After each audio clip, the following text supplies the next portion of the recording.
ತಿನ್ನಲು ಊಟ ಇಲ್ಲದಿದ್ದರೂ ಪರವಾಗಿಲ್ಲ, ದೊಡ್ಡ ದೊಡ್ಡ ಮರಗಳು ಇರಬೇಕು. ದೊಡ್ಡ ದೊಡ್ಡ ಮರಗಳನ್ನ ಅಕ್ರಮವಾಗಿ ಕಡಿದು ಮಾರಾಟ ಮಾಡಿದ್ರೆ ನಮಗೆ ಬೇಕಾದಷ್ಟು ಹಣ ಬರ್ತದೆ ಅಂತ ರೈತರು ಜೀವನೋಪಾಯಕ್ಕಾಗಿ ಬೆಳೆದಿದ್ದ ತರಕಾರಿ ಬೆಳೆಗಳನ್ನ ಜೆಸಿಬಿಗಳ ಮೂಲಕ ನಾಶಪಡಿಸಿ ಸತ್ಯ ಹರಿಶ್ಚಂದ್ರ ವಂಶದ ಕೊನೆಯ ತಲೆಮಾರಿನಂತೆ ವರ್ತಿಸುತ್ತಿದ್ದ ಅರಣ್ಯ ಇಲಾಖೆಯವರೇ ಅರಣ್ಯದಲ್ಲಿ ಬೆಳೆಸಲಾಗಿದ್ದ ಬೃಹತ್ ಮರಗಳನ್ನ ಕಡಿದು ಮಾರಾಟ ಮಾಡಿ ತಮ್ಮ ಜೇಬನ್ನ ತುಂಬಿಸಿಕೊಳ್ಳುತ್ತಿದ್ದ ಕಳ್ಳಾಟ ಬಯಲಾಗಿದೆ. ಕೋಲಾರ ಜಿಲ್ಲೆ ಶ್ರೀನಿವಾಸಪುರ ತಾಲೂಕು ರಾಯಲ್ಪಾಡು ಹೋಬಳಿಯ ಗುಂಟಿಪಲ್ಲಿ ಅರಣ್ಯ ಪ್ರದೇಶದಲ್ಲಿ ಖಾಸಗಿ ವ್ಯಕ್ತಿಯೋರ್ವನಿಗೆ ಸಣ್ಣ ಪುಟ್ಟ ಗಿಡಗಂಟಿಗಳನ್ನು ತೆಗೆದು ಸ್ವಚ್ಛಗೊಳಿಸುವ ಟೆಂಡರ್ ನೀಡಲಾಗಿತ್ತು. ಅಧಿಕೃತವಾಗಿ ಬುಡ ತೆಗೆದು ಸ್ವಚ್ಛಗೊಳಿಸುವ ಟೆಂಡರ್ ಆದರೂ ಸಹ ಅರಣ್ಯ ಪ್ರದೇಶದಲ್ಲಿ 10 ವರ್ಷಗಳಿಂದ ಬೃಹದಾಕಾರವಾಗಿ ಬೆಳೆದು ನಿಂತಿರುವ ದೊಡ್ಡ ದೊಡ್ಡ ಮರಗಳನ್ನು ಆಧುನಿಕ ಯಂತ್ರಗಳಿಂದ ಕಡಿದು ಜೆಸಿಬಿಗಳ ಮೂಲಕ ಲಾರಿಗಳಿಗೆ ತುಂಬಿಸಿ ಸಾಗಣೆ ಮಾಡಿ ಮಾರಾಟ ಮಾಡುವ ಕೆಲಸ ಮಾಡಲಾಗ್ತಾ ಇದೆ. ಸುಮಾರು 1.5 ತಿಂಗಳಿಂದ ಪ್ರತಿನಿತ್ಯ ಲಾರಿಗಳ ಮೂಲಕ ದೊಡ್ಡ ದೊಡ್ಡ ಮರದ ದಿಂಬುಗಳನ್ನು ಶ್ರೀನಿವಾಸಪುರದಲ್ಲಿ ಹಾದು ಕೋಲಾರ ಮಾರ್ಗವಾಗಿ ಮಾಲೂರನ್ನ ತಲುಪಿಸಲಾಗ್ತಾ ಇತ್ತು. ಗುಂಟಿಪಲ್ಲಿ ಅರಣ್ಯ ಪ್ರದೇಶವೊಂದರಲ್ಲಿಯೇ ಸಾವಿರಾರು ಟನ್ ಬೆಲೆ ಬಾಳುವ ಮರದ ದಿಂಬುಗಳ ಕಡಿದು ಮಾರಾಟ ಮಾಡಲಾಗಿದೆ.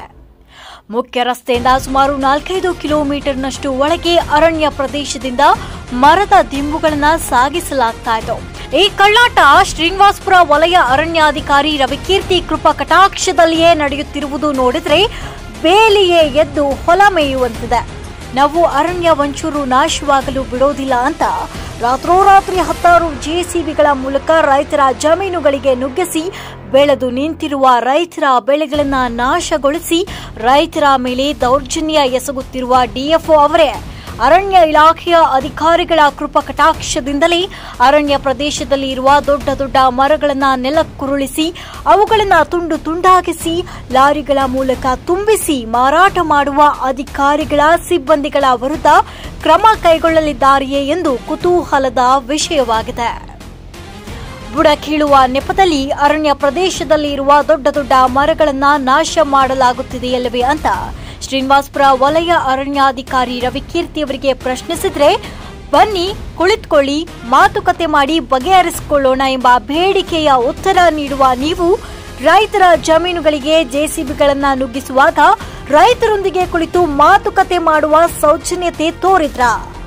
ಮೇಲ್ನೋಟಕ್ಕೆ ಸತ್ಯ ಹರಿಶ್ಚಂದ್ರರಂತೆ ತೋರಿಸಿಕೊಂಡು ಬಡ ರೈತರ ಜೀವನಕ್ಕೆ ಪೆಟ್ಟು ನೀಡುತ್ತಿರುವ ಅರಣ್ಯ ಇಲಾಖೆಯವರೇ, ನಿಮ್ಮ ಒಂದೊಂದು ಹಗರಣಗಳು ಹಂತ ಹಂತವಾಗಿ ಬಯಲಾಗಲಿವೆ.